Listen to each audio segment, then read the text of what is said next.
الشعب اللي تمشى بالحفاظ عالشوق عجلي وعلى النار. بن بولعيد واسمو مصطفى علي لابوانت وبدي عمر. القصبة ما زالها واقفة وما زالوا عساس الدار، ما زالها سعلة السقيفة وما زالها حرمة الجار.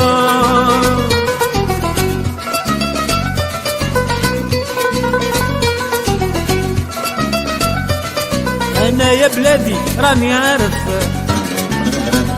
هما ما كانوش عارفين، دهشوا نهار علي ما توقف، احنا عادتنا نموت واقفين. نموت على النيل والشرف، نموت على الوطن والدين، علمنا بلا ريح يرفرف، احنا هما الجزائريين.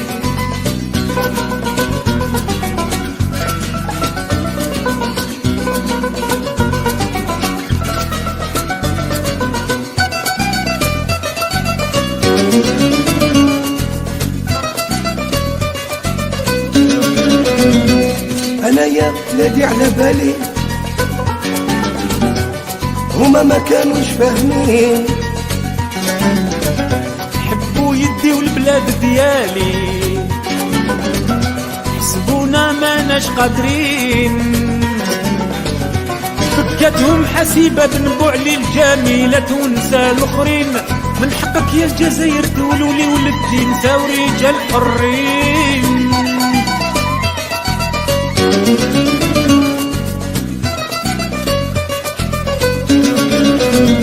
أنا يا بلادي سمحيلي ما قدرتش نذكرهم كاملين، واش نذكر واش نخلي شهداء رواحهم طاهرين، مازالهم في قلبي وفي بالي، ربي يرحمهم أجمعين. والقصبة مازالها ديالي وسط الدار والعرس واقفين.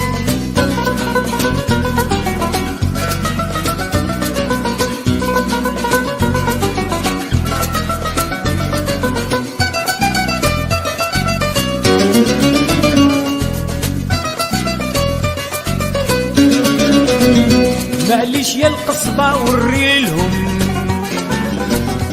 قرصان رياس وساطيل، على عروج وخير الدين احكي لهم،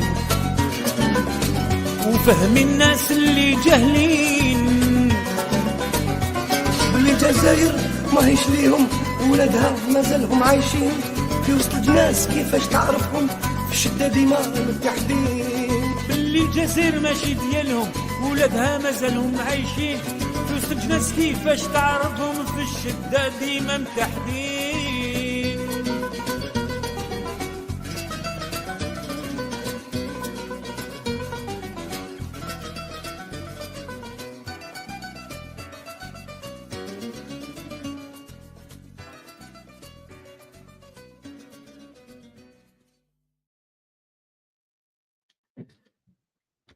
Jazair Hope friends, good evening, and all the presents, good evening. Thank you for joining us this evening to this live. Tonight we'll speak about geopolitics. As I have announced, I dared an aggressive and captivating title, Uncharted Geopolitics. I don't know if our guest, Pascal Lottaz, will agree on this aggressive title. Pascal Lottaz, a quick and brief introduction, is an associate professor at Kyoto University, specializing in neutrality studies within international relations. He earned his master's and PhD from the National Graduate Institute for Policy Studies in Tokyo. Dr. Lottaz has previously held academic positions at Waseda University and Temple University, Japan campus. His research focuses on the roles of neutral actors during significant historical periods, such as the World Wars and the Cold War. He leads the research network neutralitystudies.com and has authored several notable publications, including Sweden, Japan, and the long Second World War in 2022, and the permanent neutrality, a model for peace, security, and justice in 2020.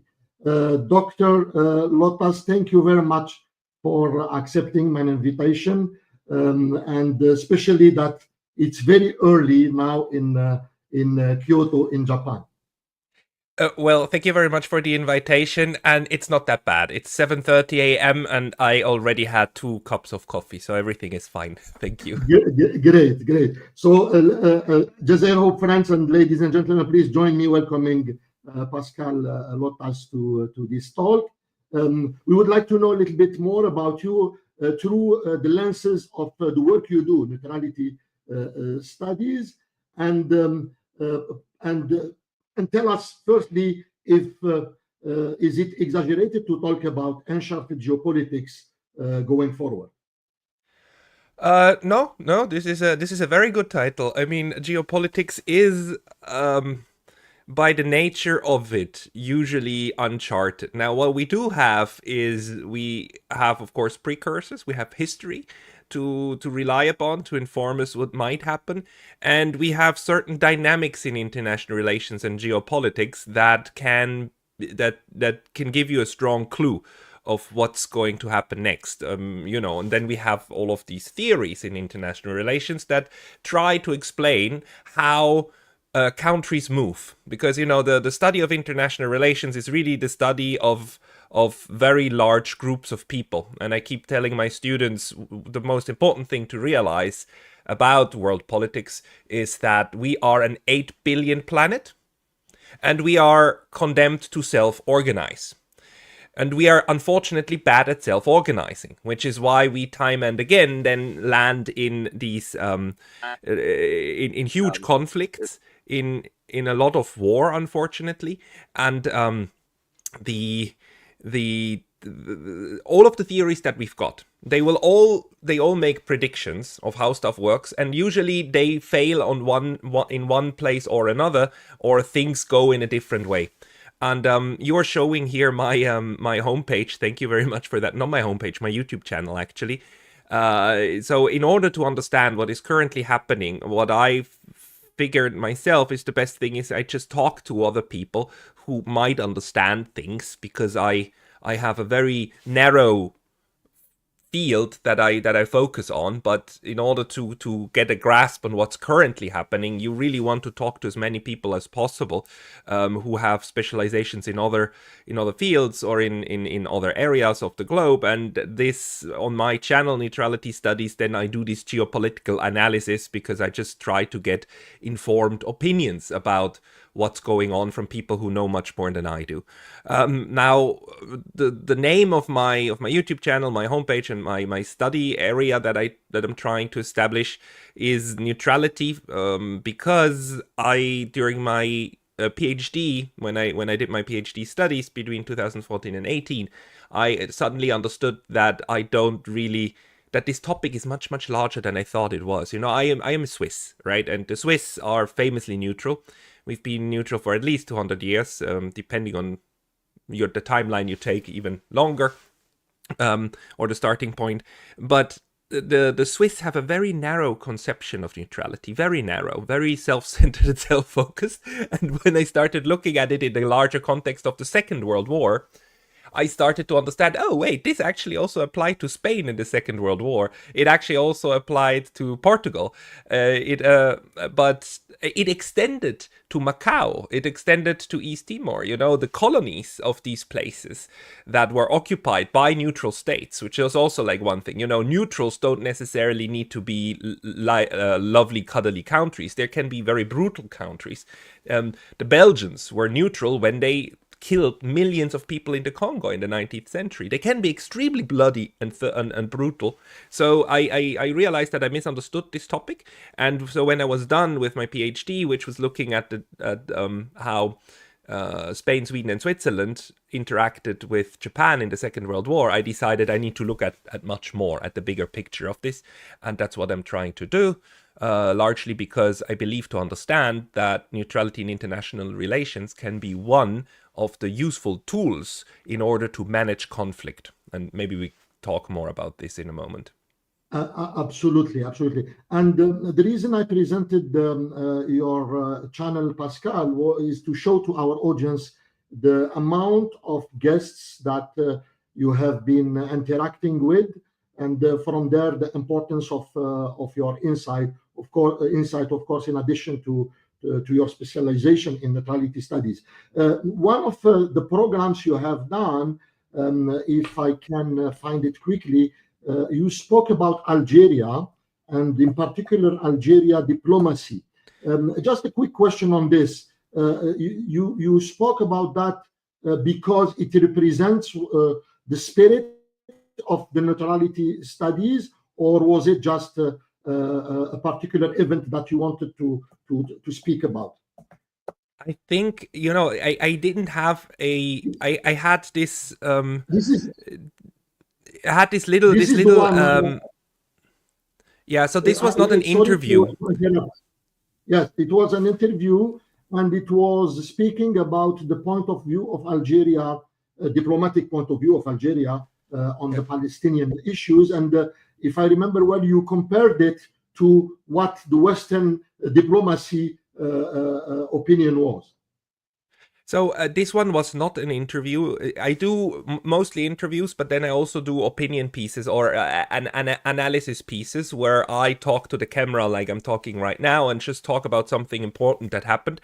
And if I remember correctly, this was a very important speech of the Algerian ambassador to the UN, because at the time, car owners. Even now, I think Algeria was part of the Security Council, I believe, and the ambassador gave an important speech on Palestine, and that really that mattered to me. So I wanted to point that out, because of course Algeria is one of the outspoken countries against the genocide in Gaza, which at the moment, or back when it was implemented, and even now, North America and the whole of Europe just support it, and it's absolutely outrageous, and then.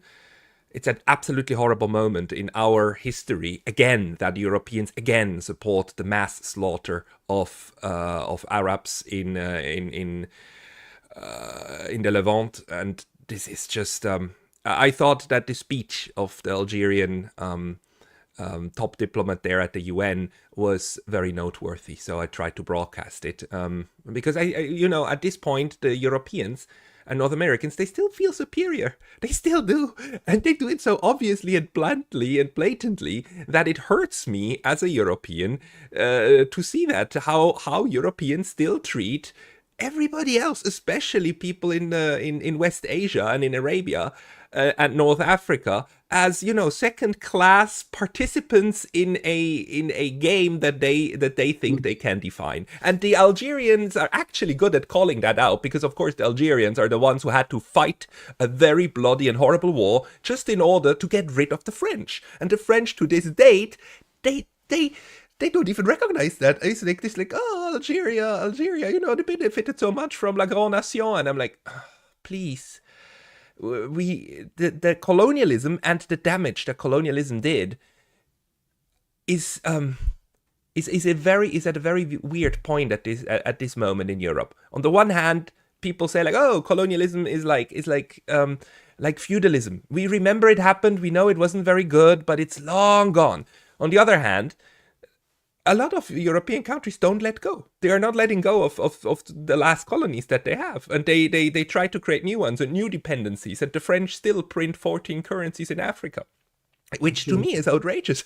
It's outrageous that the French franc is gone, from Europe, but the colonial France still remains in West Africa, right? And there's no awareness for this. There's no awareness for this. The Europeans are oblivious to the fact that they still, to this day, exploit, rape, and pillage much of the rest of the world, or they try to do so as much as they can, just with like more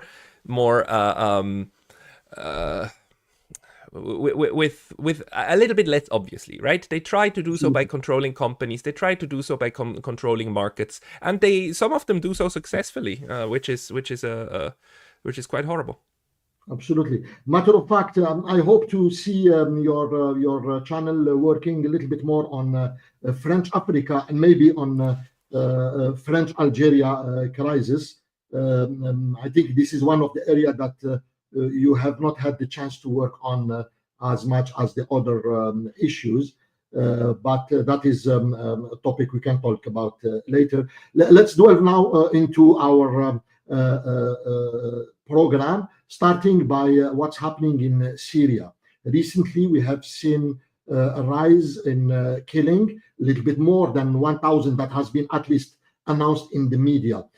From there, I want to have your views on what happened exactly in Syria, how the regime or the state of Bashar al-Assad collapsed, what was the role of the different players there, mostly Israel, Turkey, Iran, and Arabia Saudi, as well as the United States for that matter, and how do you see things evolving there?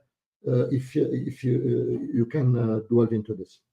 Well, I am unfortunately very pessimistic when it comes to Syria, because I don't see how this country could recover over the short or medium run from this now, what is it, about 12-year-long onslaught to dismantle it. We must remember that Algeria, until the early 2010s, was a well-functioning society that was intact and had a prosperous economic outlook, actually, and also attested to by the World Bank. And then this entire travesty started, that several players tried to take apart Syria, just the way that they took apart Libya and how Muammar Gaddafi was eventually disposed. And you can think about Muammar Gaddafi or think about Bashar al-Assad, whatever you want, but equating them with the state and actually then starting to undermine the state in order to get at their throats is a recipe for human catastrophe. But of course, this is one of the policies that Western countries, especially the United States, have been following, partially because it is one of the ways in which Israel secures its own neighborhood, right? By setting fire to everybody else, making sure that nobody in its neighborhood has a stable control over their own lands. This has been one of the approaches to securitize Israel. And what then happened in Syria, I mean, we know from the records that the Americans and the neocon establishment in Washington had singled out 7 countries to be taken down right in the early 2000s. And we've had Iraq, and we've got Libya on that list, and we've had Syria on that list. And of course, Syria is an important buffer state, one of the buffer states between Israel and Iran. The fact then that Iran has always been working with the government of Bashar al-Assad was one of the reasons for this destabilizing operations to start. And in the end, what we saw over this period of time is that you've had terrorist groups taking hold in Syria, terrorist groups being supported by Western governments, and we've seen then several great powers or middle powers descend on Syria in order to further their interests. So we've had the Turks that started occupying the north. We've had the Americans who occupied the northeast of the country, supporting the Kurdish population of that area, and thereby actually also getting into conflict with Turkey. And we've seen these radical Islamist groups gaining a foothold and being supported. And in the end, the government of Bashar al-Assad was very beleaguered already in 2015, right? And it was the intervention by the Russians who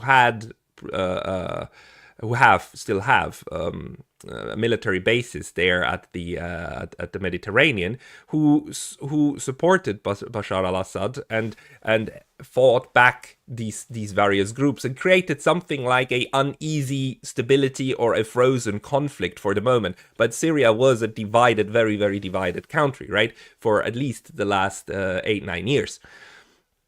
And what we then saw last December was the collapse of this frozen situation. On the one hand, we've had this onslaught of the Al-Qaeda offshoot from the north, right, being supported by Turkey, with weapons supplied by Turkey, then going south first to Aleppo and then all the way down to Damascus. And on the other hand, we saw the collapse of the Syrian forces, which is one of the things that nobody expected. I mean, I've never studied Syria in great detail, apart from some of the allegations that were made about weapons of mass destructions and gas poisoning and so on.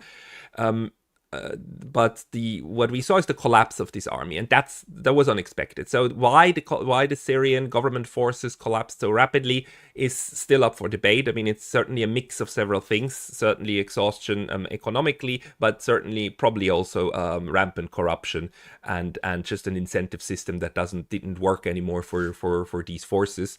And hence, when the onslaught from Al-Qaeda came, the Syrian forces basically just ran away. And then the horrible thing about this situation is that these Al-Qaeda forces under Al-Jolani, a wanted terrorist on the US terrorist list with a 10 million bounty on his head, was supported and embraced by the international community. Sorry, it was embraced by the West, by Europe and the Americans who started pretending that he's a great liberator because he's doing their bidding. While in fact he's a religious extremist, and he's leading religious extremist forces, and this the prediction was that this will lead to massive bloodshed. He promised not to have bloodshed, right? Not to slaughter civilians. And now last week we saw what happens. I mean, the international media in Europe and North America tries to frame what happened as insurgent forces loyal to Bashar al-Assad. They tried to reverse course and fought against the legitimate government forces now of Mr. Al-Jolani. And then the brave government forces had to use violence in order to regain control.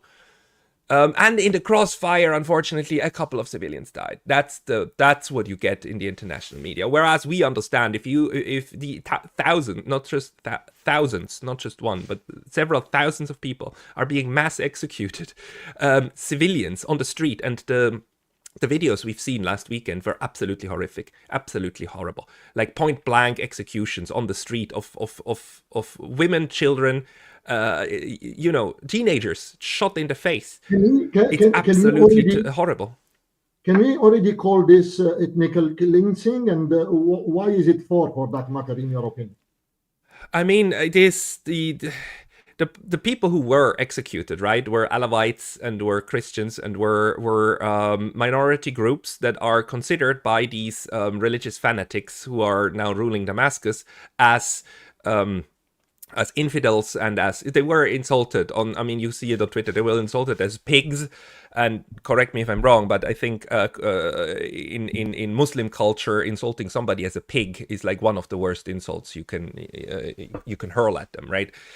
Because these animals are considered so dirty, and they were humiliated and then executed, right? So this is definitely a kind of reprisal against a population based upon religious backgrounds and ethnicity, and in this way it at least has high likelihood that this will be remembered as a form of ethnic cleansing in order to get rid of a people from an area. But I don't yet know how far spread this effort was. And one thing that's important for this to be ethnic cleansing is that there needs to be a plan to do this, right? If this is rogue elements, rogue actors that just go out and shoot, basically gangs, then it's still a crime, but it wouldn't necessarily count as ethnic cleansing. But if it comes out that Al-Jolani and his regime actually instructed people to do this systematically, and no prisoners taken or whatever, if it was a policy, then it would count as ethnic cleansing.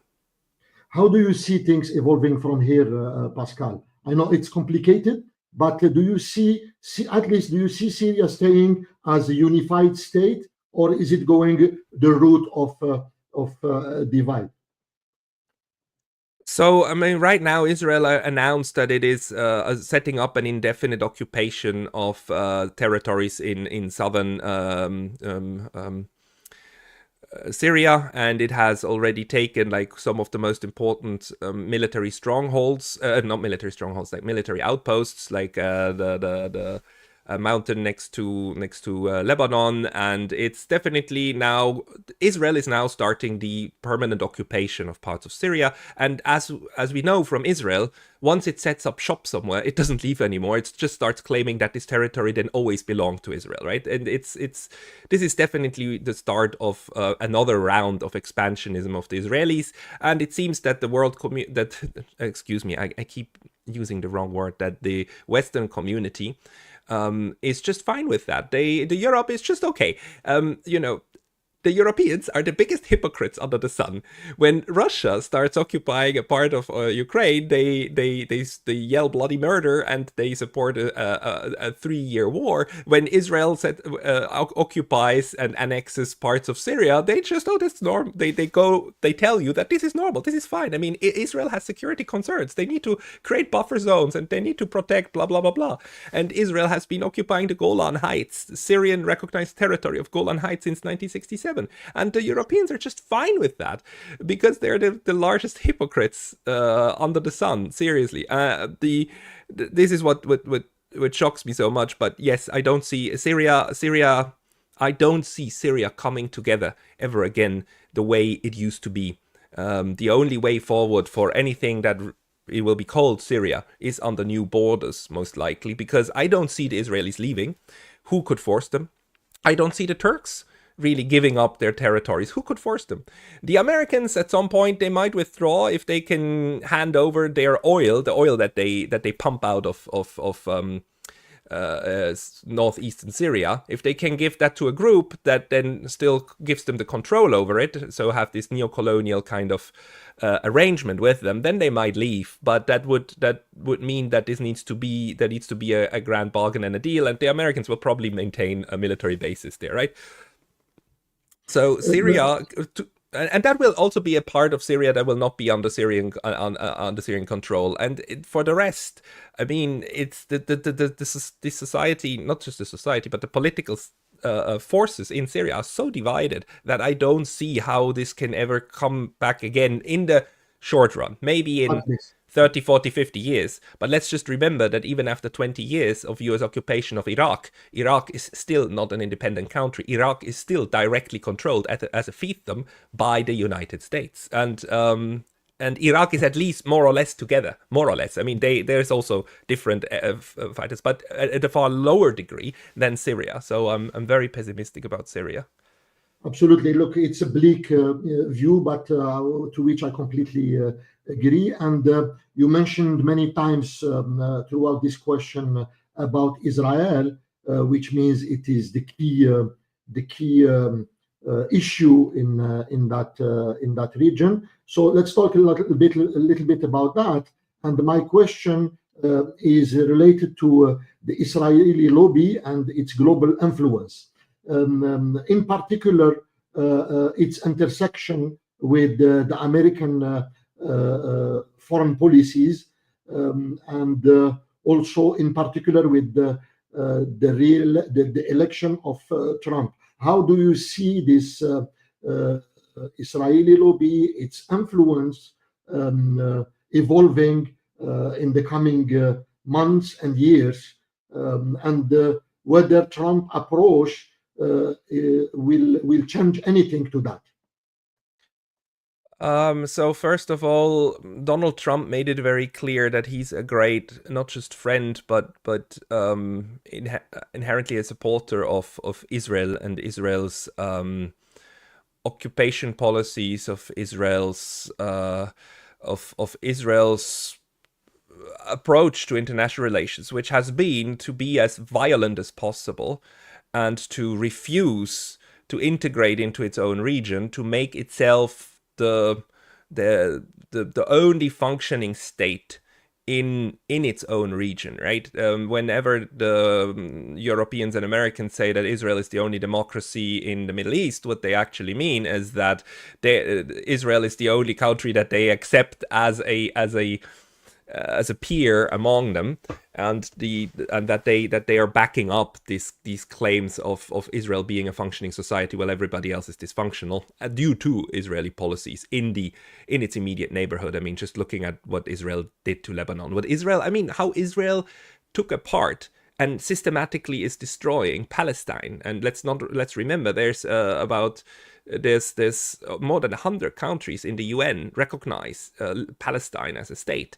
It's just they don't have a seat in the UN, but a lot of countries recognize Palestine as a state, and Israel is sitting on the land of Palestine, right, and is making sure that Palestine never, ever, ever will get its own sovereign territory. And the extermination campaign that we've seen over the last 1.5 years of the Palestinians in Gaza, a incarcerated population, has been abhorrent. But the North America and Europe utterly supported all of these approaches. And one of the reasons for that, it's not the only reason, but one of the reasons is, of course, the Israel lobby. It is important, though, to understand that the Israel lobby is strongest in the United States, and it is strongest there because the US system, political system, has lobbyism baked into the way it works. So Israel is not, or the Israel lobby is not doing anything extraordinary. They are just doing what the US system allows them to do. So lobbying,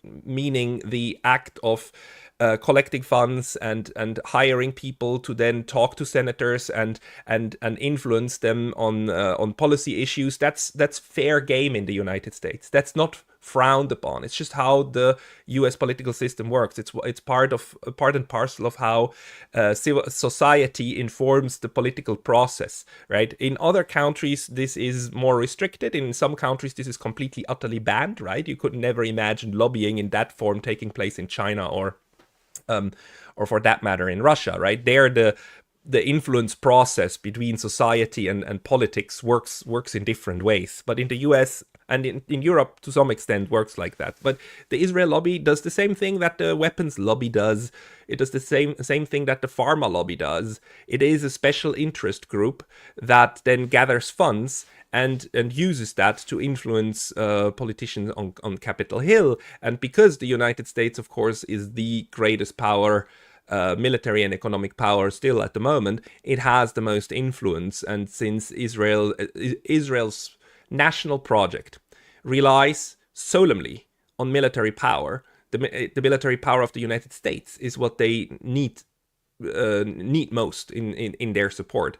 And they've been doing that very successfully, right? Of getting political favor by all of these politicians, not just by being nice to them, but also by bullying them and by making sure that if there are politicians on Capitol Hill who are not on the Israeli line of who are working not for the interest of Israel, that they can get rid of them and they support other candidates. So they've been doing that very successfully. And there are a couple of people in Washington who are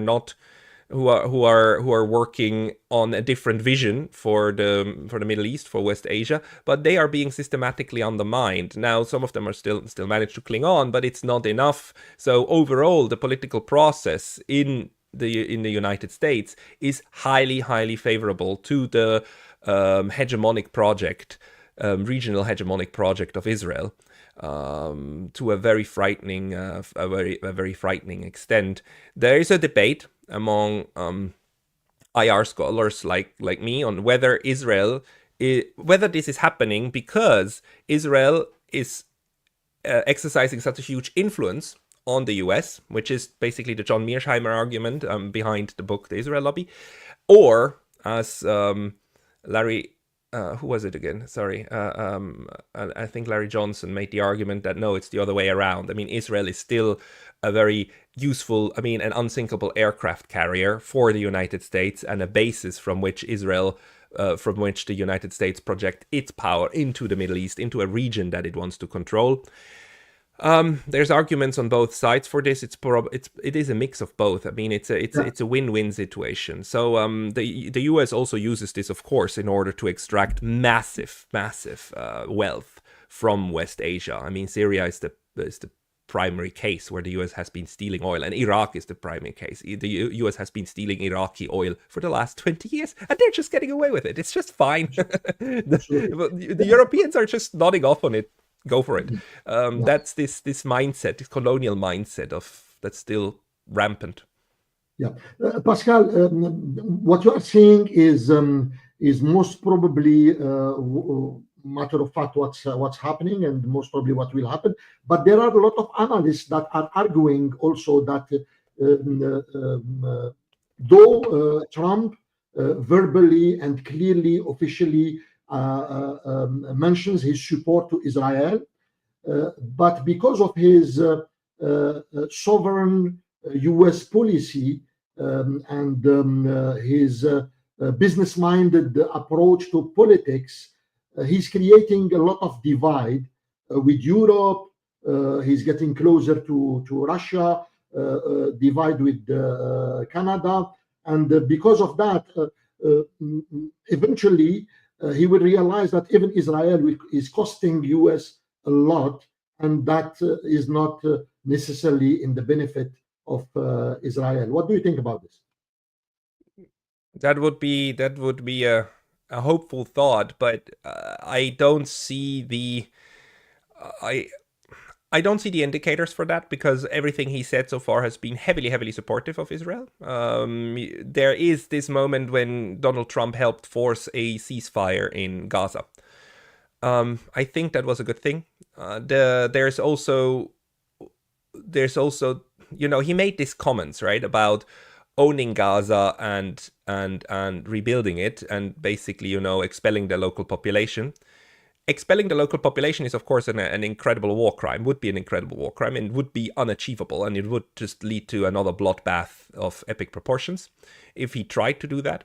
He hasn't tried to do it. He has talked about it. And the thing is, the instinct behind what he said, to me, he talked a lot about the need for reconstruction. He said these people are living in rubble. These people cannot continue living like that. So, and that analysis is correct, right? The Palestinians cannot continue living in this rubble and cannot be slaughtered.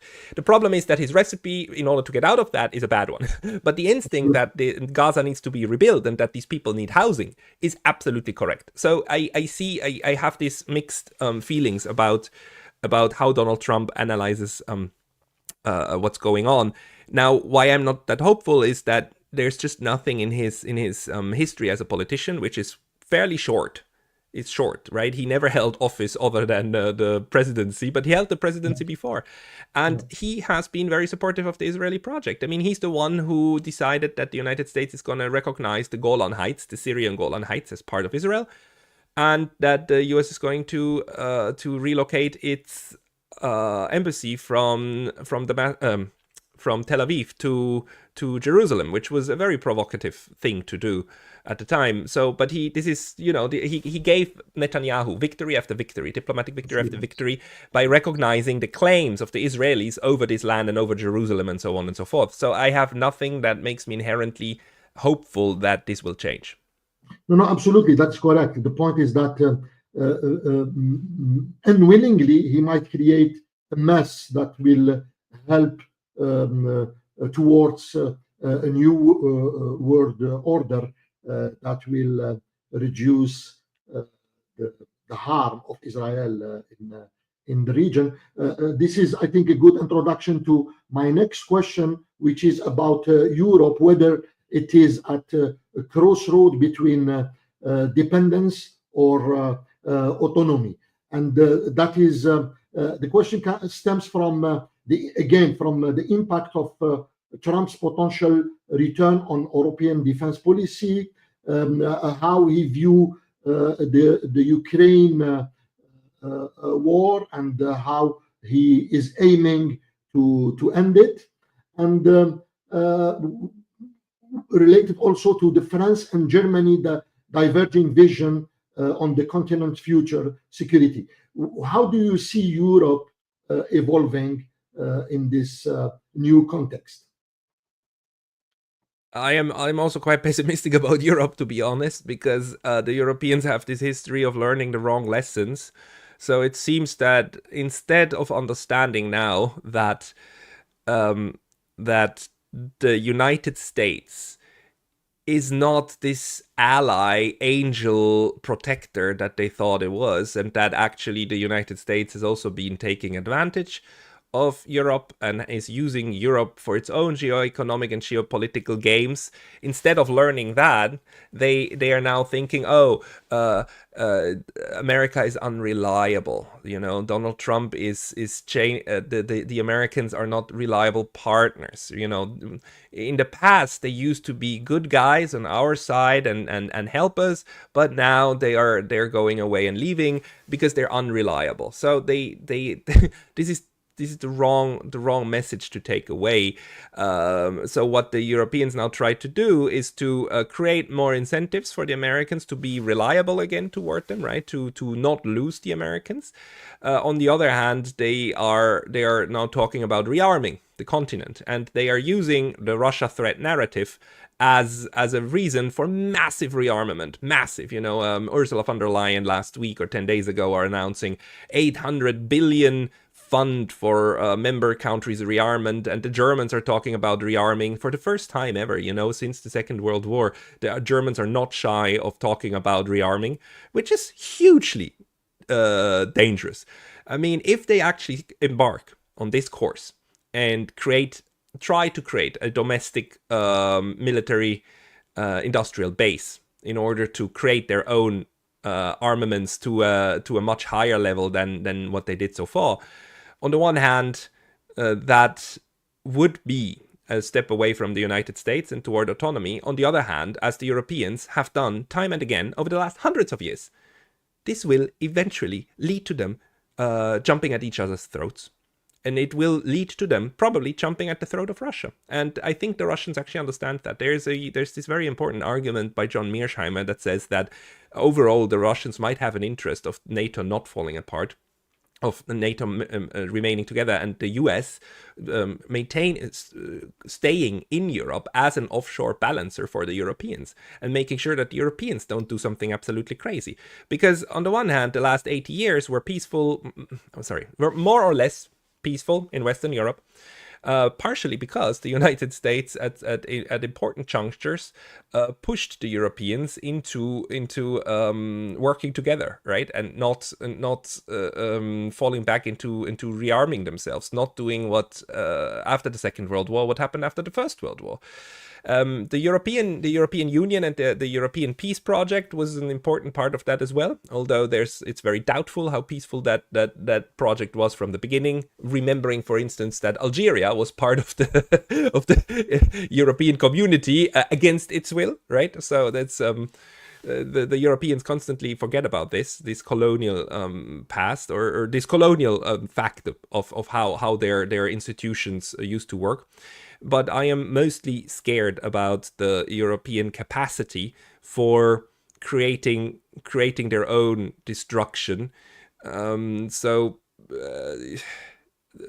this rearming of the continent, if it happens, will eventually come back and kill millions on the continent. So I oppose the rearming heavily, because the Europeans are not capable of managing weapons systems. They are not. They will go and use them against each other, unfortunately. Yeah. Well, I completely agree with you, and we'll come back to this. I agree with you on as far as the rearmament is concerned, but we'll come back to this point where we'll speak about the possibility of a new world order and what form it might take. But before that, if you don't mind, if you can give us neutrality studies views on how Trump is endorsing Russia point of view as far as the war with Ukraine is concerned. So yesterday something very important took place, which is that the Americans and the Ukrainians, they negotiated basically a framework agreement on future negotiations in Saudi Arabia, to the extent that now the United States will resupply arms and intelligence to the Ukrainians. In return, the Ukrainians said, fine, the Americans can go and negotiate for us in Russia and talk to the Russians, and we will agree to a ceasefire, which, although I still think is to some extent a trap for the Russians, because of course, freezing the front lines where they are right now is currently not in the military interest of Russia, because Russia is winning the war, clearly winning the war. So now the Americans demanding a ceasefire is basically demanding freezing the front lines where they are. So it's very doubtful that the Russians will agree to that. But while this is happening, we also need to recognize that the approach of Donald Trump toward the Ukraine war is a completely different one from Joe Biden. And it is true that Trump has expressed a lot of understanding for the Russian viewpoint, including the futility of trying to make Ukraine a NATO member, and that this is a huge provocation, and so on and so forth. There is a recognition of that now. On the other hand, whether this actually then leads to a change in strategy of the United States is still very unclear. And there's very good arguments, especially from a analyst, Brian Berletic, who made the argument, look, we've seen this before, this reset moments. Whenever the United States hits a brick wall because its military gets stuck or its military approach gets stuck, then they try to pretend that they want a reset, and they try to have a policy change, but that's just meant to buy them time in order to try again in a couple of years down the road to achieve militarily again, like a total victory, the way that they frame, the end of the Soviet Union as a total victory, right? As having defeated their strategic opponent. I don't know which one it is. I think overall, what we are seeing right now is a policy change. Donald Trump definitely has a different policy, but it is very likely that the overall strategy, the grand strategy of the United States as a country, which is a collective of people, right, and not just Donald Trump, will remain the same, as in putting very heavy pressure. And there is no good reason to expect that the United States will inherently change its ways, because the ways that it used over the last 100 years actually worked very well. Although the United States every once in a while does change policies. The most important policy, and this has to do with my studies, is of course that between 1793 and 1941, for 150 years, neutrality was an inherent part of US foreign policy. It was not a peaceful neutrality. It was not a permanent neutrality. It was not a cuddly, lovely neutrality. It was a strategic and brutal neutrality. But they had this dogma that they would not get involved in European affairs. 150 years, U.S. neutrality meant neutrality towards the conflicts of the Europeans, because the Europeans are inherently self-destructive, and the U.S. didn't want to get involved in that. And that was a very important U.S. policy. That policy changed after 45, right? Into its opposite, into the transatlantic strategy. So such strategic changes happen in the US, but I am not convinced that 2025 is a moment of strategic change. It might turn out to be, but I'm not convinced it is.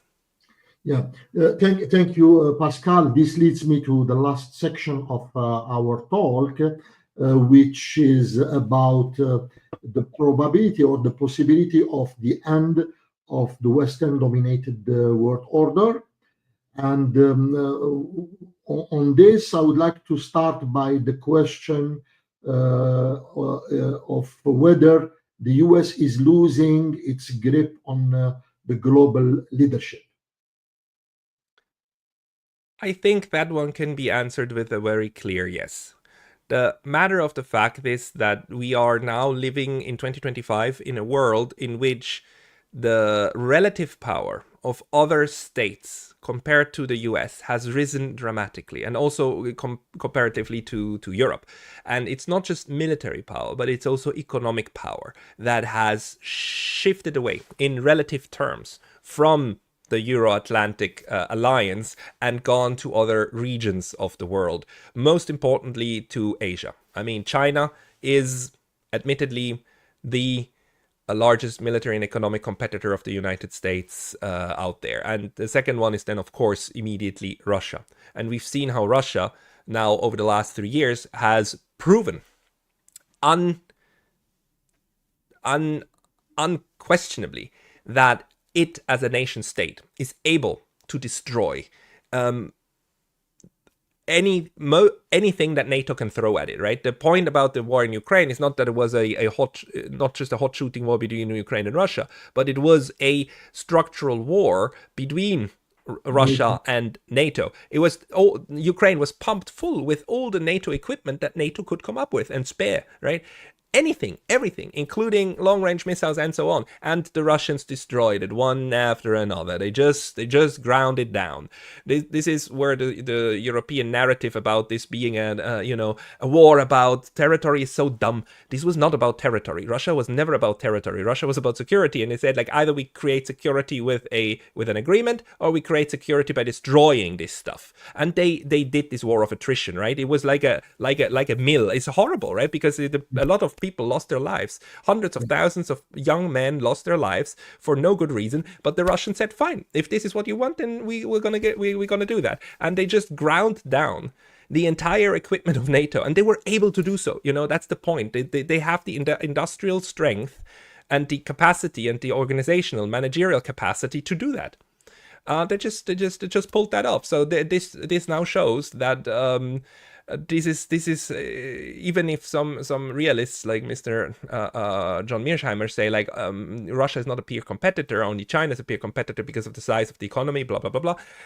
Russia is able to militarily win against a strategic war like this one, which is not a nuclear war, but that one is unwinnable on both sides, and luckily the Russians say so. So we never want to fight this. But not just these three large powers are ascending, right? It's also others. It's ASEAN, the Association of Southeast Asian States, Malaysia, Indonesia, Cambodia. Are doing economically very well. They are rising, right? And this economic working and the linkage that's now being created, and the BRICS movement that now creates new institutions, leads to a decline of structural power of the Euro-Atlantic system. Which is undeniable, and it is unstoppable because it just has to do with the fact that the others are doing now much better than they used to do, and they are not colonies anymore. I mean, Asia did get rid of a lot of the colonial structures. Africa, large parts of Africa, are unfortunately still captured by many of these neo-colonial structures.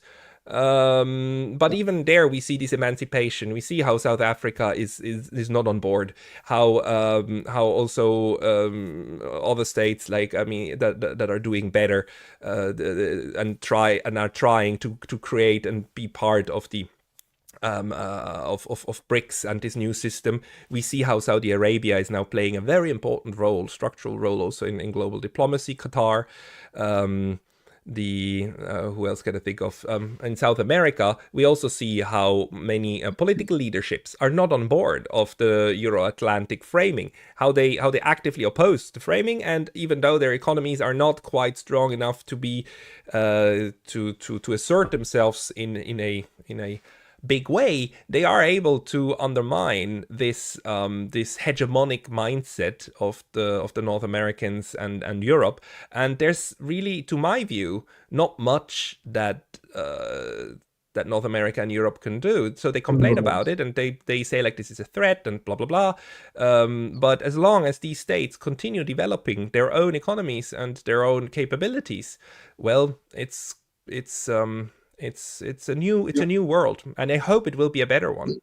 Absolutely. Look, you mostly answered my next question, which was about the rise of BRICS, how the de-dollarization will gain pace in the future, and about new alliances challenging the Western supremacy. So if you would like to elaborate further on that, please do. But my last question is, according to neutrality studies, what would be a multipolar world look like, and small state diplomacy look like, according to the work you have been doing, and also according to the people you have been speaking with? Well, according to my studies and my theory of neutral states in international relations, my prediction is that we will see actually more neutral spaces emerge in this environment, because the most, we can talk about neutrality on several levels, but the most useful level to me is what I call the analytical level. You know, when we see countries that kind of try to play with both sides, that try not to get sucked into alliances, that try not to get sucked into hard promises with other states, but that try to maintain what the French sometimes call strategic autonomy, right? And this strategic autonomy, I think, makes sense to analyze from my neutrality model, which says that basically, you know, a neutral actor is a third party actor. When we have a conflict between two other actors, then the neutral actor, we have conflict party A, we have conflict party B, and then the neutral actor is the one here that maintains a relationship with A and maintains a relationship with B. And even if they are in conflict with each other, they will try to maintain this relationship. Now, the defining element here is the conflict of party A and B. If the conflict is military, then what we are talking about is military neutrality. If the conflict is economic, then we're talking about trying to maintain an economic neutrality, right? If the US and China start doing this or intensify the trade war, we will see more and more states that will try to maintain an economic relationship with both powers, and they will be under pressure from both of them in one way or another. But the system is geared toward more such interactions, right? Because the more multipolar a world is, the more smaller states, medium-sized powers, or small states, can have an option to choose between partners, the more they will do so. And this will create a system, a network system that then just increases the incentive for states to use this form of neutrality, even if they won't call it neutrality. But this dynamics is to me is increasing in a multipolar world, because a multipolar world is much more conducive to it, more than a bipolar world and much more than a hegemonic world. So the last 30 years is one of decline of neutrality, whereas the next 30 years to me will be one of the increase of it. The question is whether we will still call it neutrality, whether there will be a different name for it, and whether we will use the tools that we have, because there's a long and old toolbox in international law, in international politics, of neutrality that could be taken out and used in order to create that new system of a networked system of international relations. Whether that will be used or not is another question, but the structural incentive is such that neutral spaces, in my mind, will grow. Not necessarily peaceful ones, but neutral ones. Yeah, so you mentioned previously about Europe trying to rearm itself. So what I understand here is that you don't see that leading to an independence of Europe, and whereby you will end up having, just to simplify things, a world with three major poles, which is the US in one side, Europe, and then the global South, probably. No, I mean, Europe, at least for now and for the next 20 years, lacks the industrial capacity and structures to be a be a dominant pole, right? Because I mean, one of the things you actually need is military capabilities, and the Europeans are now at the verge of trying to create their own indigenous military capabilities. But the again, this is a self-defeating strategy, because the Europeans have been very bad at managing that historically. The economic power of the Europeans is also going away, because it's not just military industrial capacity that they're lacking, it's industrial capacity in general. I mean, all of these car brands that are closing down, the Europeans have no IT industry to speak of. You know, all of the big providers of the current information systems that we have, they're all US, American, or Chinese. Russia has its own, you know. There's no digital sovereignty. The Europeans, they depend on Google and on Microsoft and on all of the American great producers as well. So there is no independence in this sense. And for that matter, more importantly, on MasterCard for their financial transactions. Yes, so. Yes, and those systems are ultimately, if push comes to shove, they are controlled by the United States. If the United States does to Europe what they did to Russia, or what they tried to do to Russia, Europe will sink into the Mediterranean and never be seen again. It's like, and they don't realize that. They don't realize that their biggest structural threat is actually coming from the West, not from the East. Because they're tied in a cord to the US. If the US ever puts real pressure on Europe, they're going to scream and yell. I mean, right now, what the pressure that they're experiencing right now is nothing compared to what the US could do to Europe if it really put its mind to it. And that they don't see this danger is really weird to me. Yeah, this reminds me one of French philosophers saying that the real danger for France is not Putin, it's Algeria. So, and another politician has posted a small poll asking that same question: who is the main risk to France? Is it Putin, the president of Algeria, Tebboune, or a couple of other names, and then Macron? And 70% answered that Macron is the biggest danger to France itself. I congratulate those 70% of people who understand that. It's a very realistic understanding of the problem. Absolutely. There were many questions, Pascal, but most of them, I am sorry for the audience and the people who have asked them. We covered them during the discussion. Just one, matter of fact, two, but you can answer briefly because we already exceeded 1 hour by 2 minutes. So Andrei Martianov said that Ukraine's may be dispatched between Poland, Russia, and Slovak. Is that a fact? By the way, I follow every neutrality video.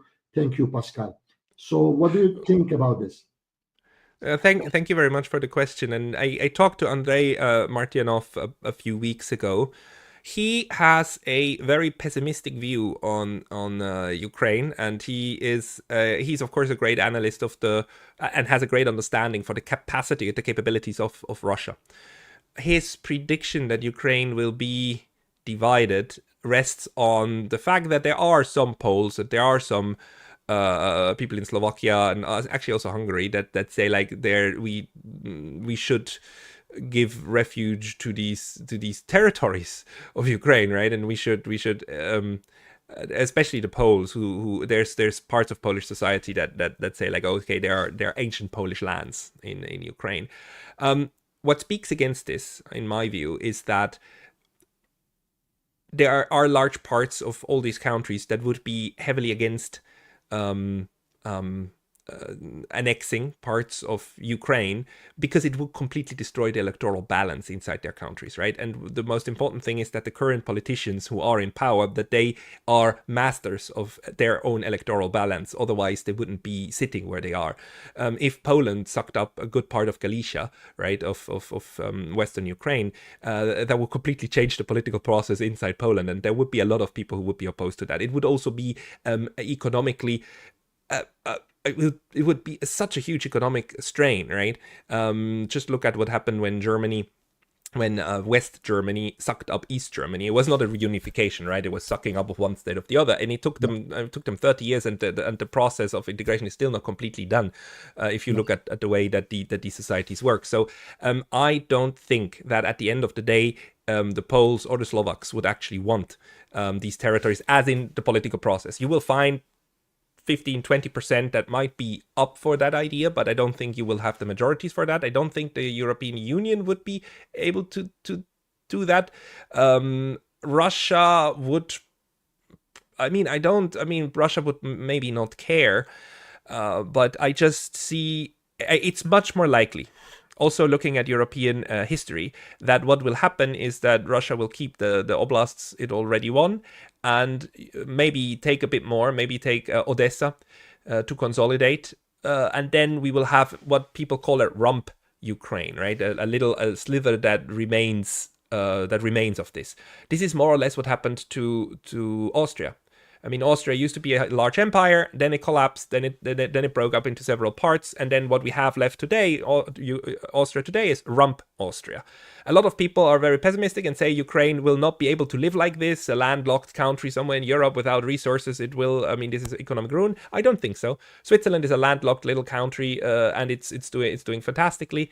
A rump Ukraine, this new part of Ukraine, could do very well and could live and could be also prosperous again. The most important thing is that they get back to peace. The weapons need to be silent in order for business to do its charm and start creating again links between people.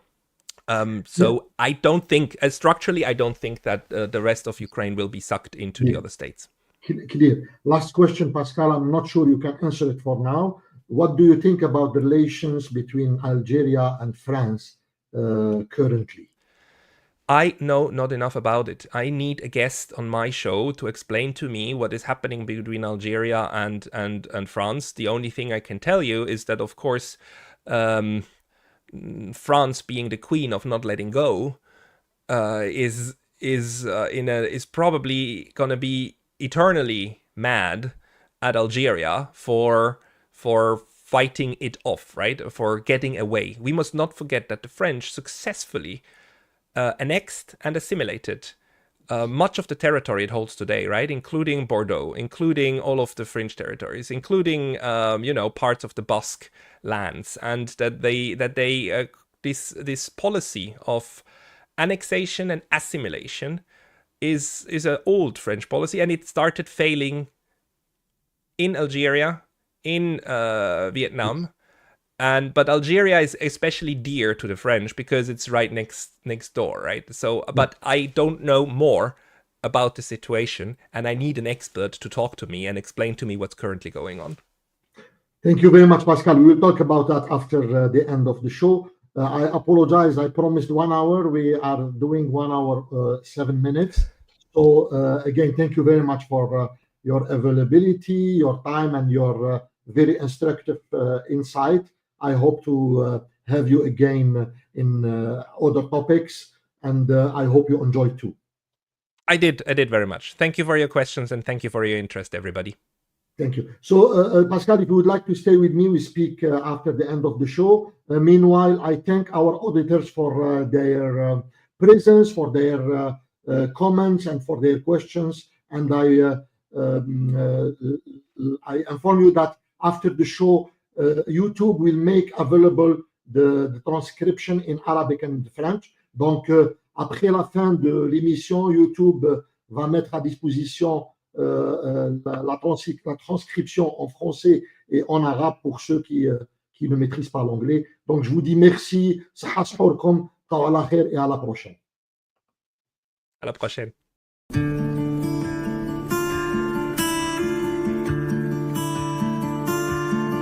حبك حكاية يا للناس، انتي رواية كلك إحساس. حبك حكاية يا للناس، انتي رواية كلك إحساس. انتي رواية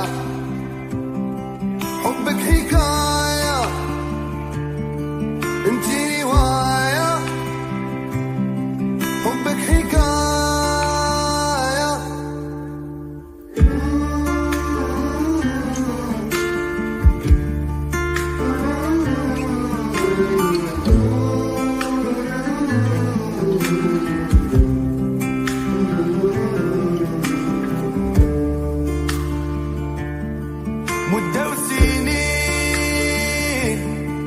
كلك حنين أنا وياك عشناها الاثنين مدة وسنين كلك حنين أنا وياك عشناها الاثنين انتي رواية حبك حكاية انتي رواية حبك حكاية انتي رواية حبك حكاية انتي رواية حبك حكاية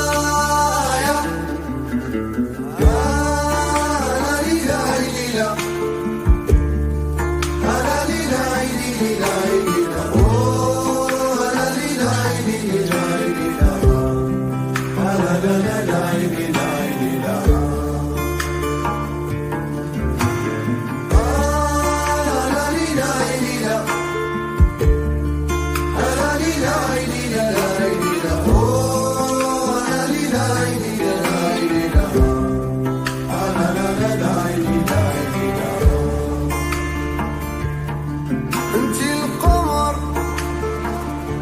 في ليلة سمر كيفاش ننساك ابن البشر انتي القمر في ليلة سمر كيفاش ننساك يا ابن البشر انتي رواية حبك حكاية انتي رواية حبك حكاية انتي رواية حبك حكاية انتي رواية حبك حكاية